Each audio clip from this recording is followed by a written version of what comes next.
Hi everyone, and welcome to my February VodCast. I'm often asked more and more questions about the iPad and how they are impacting our academic program. And so I thought today that I would focus on a very specific program that the iPad has allowed us to start, and that is eBooks on Demand. And with me today is Kelly Grimmett, a new faculty member here at the school, and she is the Assistant Director of Library Services, the lower school librarian, and has particular responsibility for curating our eBook collection.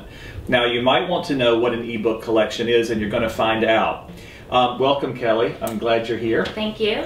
I wonder if you could say just a general word or two at the beginning about why you think the iPad program is important at Friends. Well, Bo, I've seen that there's a huge shift from the desktop computer to the tablet computer. In fact, the iPad is one of the most popular tablets on the market, and I think it boasts 250,000 applications that are currently available for students to download. So we want to make sure that our students are keeping up with the evolving technology and that we keep up with their interests as well. Tell us a little bit about the apps that are relevant to the work you're doing with our students. Well, I'm especially excited about the apps designed for reading and even in creating iBooks. I'm currently working with Jennifer and Jessica's first grade class, and we're publishing an iBook documenting their Peace Week post office project. Wow. So that's a lot of fun. We're using an application called Book Creator. And in addition to Book Creator, there's others, but that one is great for the elementary age student. Did you ever think you would see first graders creating their own books? It's amazing. I created lots of books when I was growing up, and of course we use, paper and pencils, but we're combining the two. So the students they have their hand-drawn artwork, and it was scanned, and then we use that in addition to some audio that they record and the text that they type. So we're combining the two worlds of print and digital. Amazing. So tell us a little bit about the new program, the Books on Demand program. What is it, how does it work, and who's involved? Well, our goal is to reach our community of readers and to provide them with easy access to books. We currently have 62 ebooks, mostly fiction, and they're available to students, and an additional 15 books are available to faculty, but our collection is growing daily.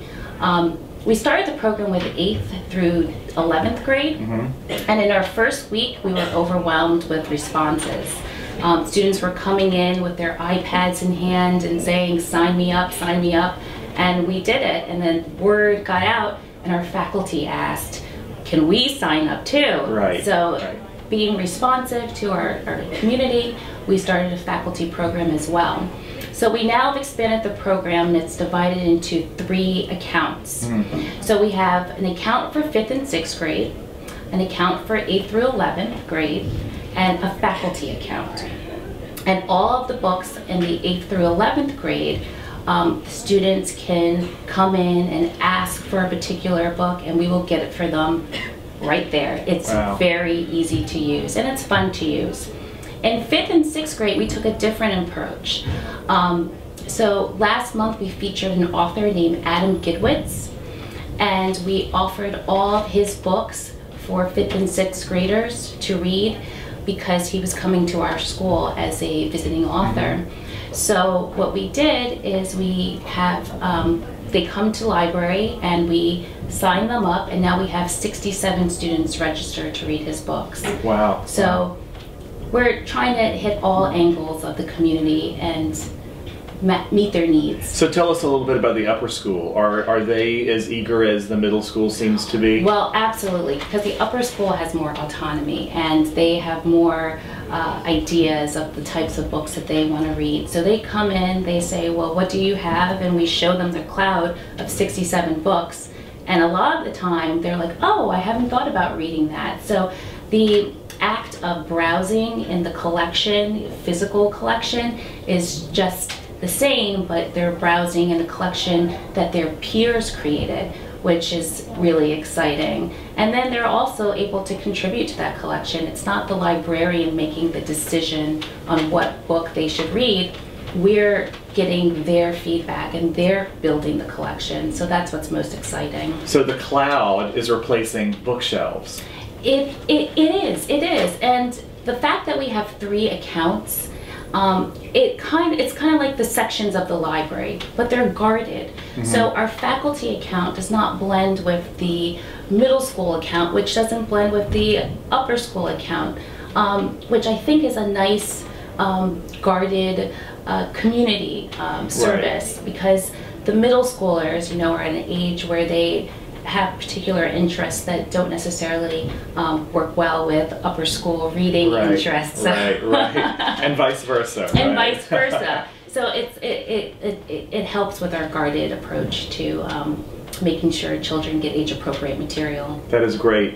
And are you seeing any trends in the selections? I know one thing that I've been concerned about is our students learning how to read for pleasure. They have so much pressure in the upper grades, especially, to read for content and to read to for class assignments.